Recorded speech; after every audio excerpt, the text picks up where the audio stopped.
रत्नागिरी जिल्ह्यातील मंडणगड तालुक्यातील शिरगाव परिसरात आज मंगळवार 18 नोव्हेंबर रोजी पहाटे साधारण 4च्या सुमारास झालेल्या भीषण अपघाताने परिसरात खळबळ उडाली आहे।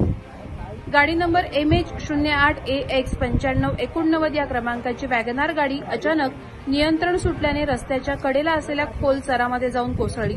धुके आणि अंधारामुळे चालकाचं वाहनावरील नियंत्रण गेलं, असा प्राथमिक अंदाज पोलिसांनी वर्तवलाय। अपघात इतका भीषण होता की गाडीतील 2 प्रवाशांचा जागीच मृत्यू झाला।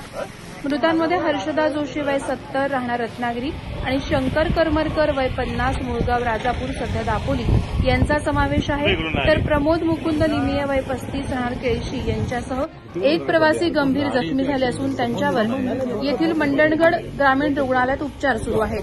पहाटेच्या शांत वातावरणात झालेल्या या अपघाताची माहिती स्थानिक ग्रामस्थांना मिळताच त्यांनी घटनास्थळी धाव घेतली। रस्त्याच्या कडेला खोल चरामध्ये अडकलेल्या गाडीची अवस्था पाहून नागरिकांनी तात्काळ पोलिसांना माहिती दिली। काही क्षणातच मंडणगड पोलिसांनी घटनास्थळी दाखल होऊन ग्रामस्थांच्या मदतीनं गाडीत अडकलेल्या जखमींना बाहेर काढण्यासाठी मोठी मशक्कत केली। त्यानंतर जखमींना तातडीनं रुग्णालयात हलवण्यात आलं। अपघाताचं नेमकं कारण शोधण्यासाठी पोलिसांकडून तपास सुरू असून रस्त्याची स्थिती, वाहनाचा वेग आणि तांत्रिक बाबींचा पंचनामा करण्यात आलाय। या दुर्दैवी घटनेत रत्नागिरी आणि राजापुरातील 2 व्यक्तींचा मृत्यू झाल्याने हळहळ व्यक्त केली जात आहे। प्रहार डिजिटलसाठी राकेश कोळी, मंडणगड।